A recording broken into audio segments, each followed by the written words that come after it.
भाई साहब आपके पास मैं आ जाऊंगा, आप महान हो। गेंद एक बार, मैं अब की बार 5-5 मिनट बाद खुद ही माला पहन लिया करूंगा। तो माला भी फंस गई, वो तक नहीं इनके हाथ में आना चाह रही है। गला तो गला, आय हाय, चलो जी आया। अब मैं इसको 5-5 मिनट बाद जाऊंगा, 3-4 दिन तक पहनता रहूंगा, आपका नाम लेकर जाइए।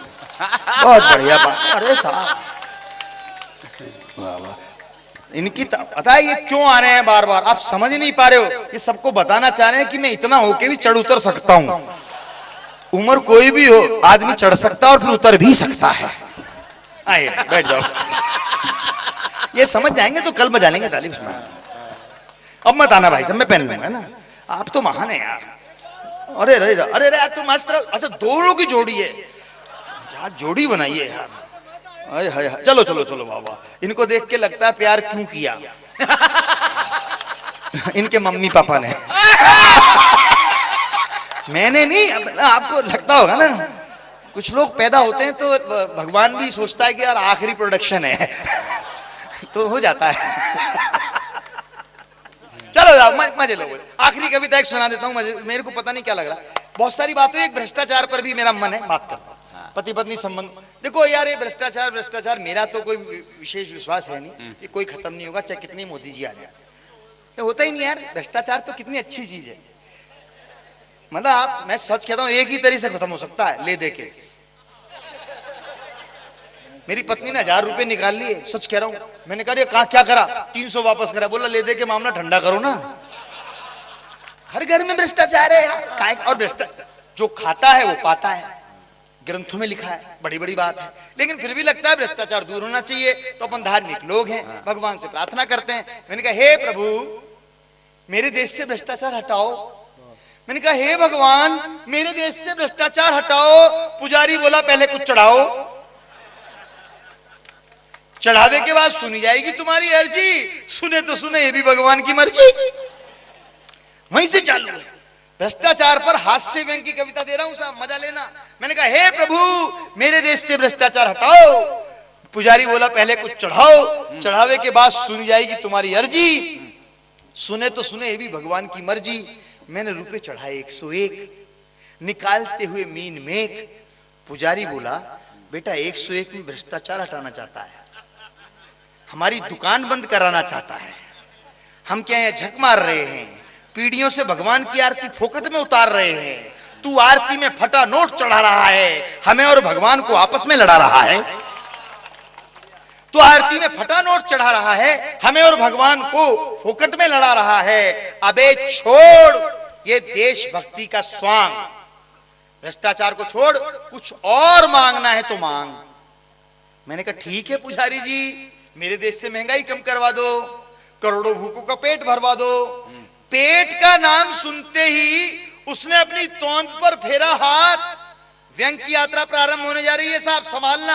आपने हाथ से संभाला, व्यंग भी संभालोगे इस विश्वास के साथ। पेट का नाम सुनते ही उसने अपनी तोंद पर फेरा हाथ। बोला तेरी खोपड़ी में नहीं आ रही ये बात, तेरी खोपड़ी में नहीं आ रही ये बात। उस तोंद, उस पेट का फिक्र है, उस तोंद का फिक्र है, इस तोंद का फिक्र नहीं है। दान दाताओं की सूची में किसी गरीब का कोई जिक्र नहीं है। क्या बात है यार। उसका तो वैसे भी बेड़ा गर्क है, ऊपर भी नर्क है, नीचे भी नर्क है, बीच में कहां लगाएगा छलांग। अबे बड़ी बड़ी बात छोड़, कोई लोकल लेवल की छोटी मोटी औकात वाली इच्छा हो तो मांग। मैंने कहा ठीक है पुजारी जी, लोकल लेवल के लिए भगवान को पटा दो। अब मैं लोकल लेवल की इच्छा मांग रहा हूं, और आपकी भी इच्छा है, पूरे देश की इच्छा है, और शायद हमारे पूरे राजतंत्र की भी इच्छा है। लोकल लेवल के लिए भगवान को पटा दो, मेरे देश से अवैध निर्माण और अतिक्रमण हटा दो। क्या कहे, बंद करा दो गोरख धंधे। वाह, कड़वा हो रहा हूं, शायद कुछ अप्रिय बोलने जा रहा हूं, लेकिन मुझे यकीन है कविता अपना काम करती है। राजनीति, धर्म, विधान डरते होंगे, कविता अगर डर गई तो संभवतः अपना धर्म च्युत कर जाएगी। संभालना। एक कड़वी बात जो आप रोज भोगते हैं। मैंने कहा पुजारी जी बंद करवा दो गोरख धंधे। पुजारी बोला अकल के अंधे, देखता नहीं भगवान कैसे आंखें मीच खड़े हैं, खुद सड़क के बीचों बीच खड़े हैं, खुद सड़क के बीचों बीच खड़े हैं। जय जयकार, नमस्कार, चमत्कार चहूं और है, प्राइम लोकेशन पे पूछने का मजा ही कुछ और है। क्या बात है, क्या बात। यहां खड़े होकर भगवान भक्तों के पाप धोते हैं। अतिक्रमण के लाइसेंस नगर पालिका से नहीं, यहीं से रिलीज होते हैं। तुझे भी कोई बिल्डिंग बनानी है तो बोल, अंतिम स्पर्श और 4-6 लाइनें हैं और मैं अपना स्थान लूंगा। तुझे भी कोई बिल्डिंग बनानी है तो बोल, तेरी भी कोई कहानी है तो बोल, तेरी भी कोई कहानी है तो बोल, तेरी कोई इच्छा, तेरी कोई कामना। मैंने कहा पुजारी जी अगर करा सकते हो तो भगवान से डायरेक्ट करा दो मेरा सामना। पुजारी बोला अबे क्या कह रहा है, किस देश में रह रहा है, मन्नतों से मुकद्दर नहीं खिलता है इस देश में। माफ करना यहां भी कुछ पार्षद बैठे होंगे, लेकिन मैं कविता की भाषा में बोल रहा हूं। जो स्वच्छ है उसको कहीं नहीं लगता, जिसमें गड़बड़ है वो समझ सकता है। व्यंग कुछ नहीं होता साहब, एक छोटी सी टिप्पणी के साथ अपनी बात कहता हूं। व्यंग कुछ नहीं होता, व्यंग वो होता है जो समझा जाए। 4 अखबार मेरे घर में आते हैं, केवल अखबार का नाम लूंगा मैं, और मेरा विश्वास है यहाँ जितने भी लोग हैं केवल उस नाम से व्यंग संप्रेषित कर लेंगे। शायद कविता उस मुकाम पर आ गई है। मैं पत्नी से अखबार मांगता हूं, अखबार का नाम, पत्नी का जवाब, दोनों के बीच संवाद। कविता नहीं है। मैं जो कहूंगा कविता वो होगी जो आप समझोगे, अपनी तालियों से बचाओगे। व्यंग क्या होता है, अखबार का नाम मैं मांगता हूं, पत्नी जवाब देती है। अमर उजाला आया नहीं, वाह। जागरण कोई लाया नहीं, नव भारत फट गया, हिंदू बट गया। क्या कह दिया, वाह। ये तालियां बताती हैं, व्यंग ये होता है। आप भी बजाओ तालियां। अमर उजाला आया नहीं, जागरण कोई लाया नहीं, नव भारत फट गया, हिंदू बट गया, पंजाब केसरी फ्रेम में जड़ा है, राष्ट्रीय सहारा कुर्सी पे पड़ा है। और अगले युग पर तो संभवतः तालियां बजाना हमारा दायित्व बन जाता है, क्योंकि हम वो रोज भोगते हैं। भास्कर, अमर उजाला आया नहीं, जागरण कोई लाया नहीं, नव भारत फट गया, हिंदू बट गया, पंजाब केसरी फ्रेम में जड़ा है, राष्ट्रीय सहारा कुर्सी पे पड़ा है। भास्कर पानी में गल रहा है, हिंदुस्तान चूल्हे में जल रहा है। वाह वाह। व्यंग वो नहीं होता, व्यंग ये होता है। और ये अंतिम पंक्तियां उस कविता की शायद व्यंग की शैली में आती हो, तो आप संभाल लेना। आप पर व्यंग करता हूं, अपने आप पर व्यंग करता हूं, और मुझे विदा देना। आपकी सहेजी हुई पंक्तियां शायद आशीष बन के मेरे मार्ग को प्रशस्त करे। आपके श्री चरणों में पहली बार आया हूं और मुझे लगना चाहिए ये प्यार मुझे बल देगा, मेरी कविता को बल देगा।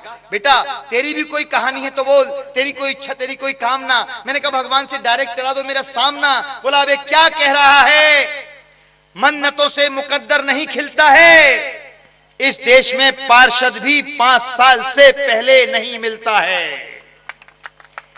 इस देश में पार्षद भी 5 साल से पहले नहीं मिलता है। एमपी एमएलए मिलने के नाम पर सिर्फ टीवी पर नजर आते हैं, मिल बांट कर खाते हैं। और सरकार, अंतिम पंक्ति, और सरकार 65 साल से लापता है हिंदुस्तान से, और तू 101 रुपए में मिलना चाहता है डायरेक्ट भगवान से। क्या कह दिया, वाह राज भाई, वाह। सरकार 65 साल से लापता है हिंदुस्तान से, और तू 101 रुपए में मिलना चाहता है भगवान से। भगवान से मिलने के लिए तुझे जीते जी मरना पड़ेगा, अपना श्राद्ध करना पड़ेगा। ऊपर भी कोई नहीं सुनेगा, चाहे कितना शोर मचा ले। मैंने कहा हे प्रभु, हे भगवान, मुझे और मेरे देश को इन बिचौलियों से बचा ले, इन बिचौलियों से बचा ले। बहुत हो गया जी। अब मैं अब कविता नहीं पढ़ना, घबराऊंगा। अब आपको तो डराए तो जा ही नहीं रहा है यार, लठी लेके आओ जब भी भगाएंगे। दोस्तों यकीनन अब समय हो रहा है, आप देखिए लगभग 10 बजे कार्यक्रम प्रारंभ हुआ था और 4 घंटे अनवरत आपके और हमारे इस सामने का दौर था। और जैसा कि मैंने कहा कि यह महत्वपूर्ण नहीं है कि कवि सम्मेलन कितनी देर चला, महत्वपूर्ण यह है कवि सम्मेलन कैसा चला। और अगर कवि सम्मेलन अच्छा चला तो उसके जिम्मेदार हम कवि नहीं हैं, उसका जिम्मेदार ये व्यक्तित्व है जिसने इस कवि सम्मेलन को यहां संयोजित किया। एक बार योगेंद्र शर्मा के सम्मान में ताली बजाएं। इनको बेटा जानने से पहले यार इनको भी सुन के जाना आपका दायित्व है। अपने बेटे को आप नहीं सुन के जाओगे तो आखिरी लकड़ी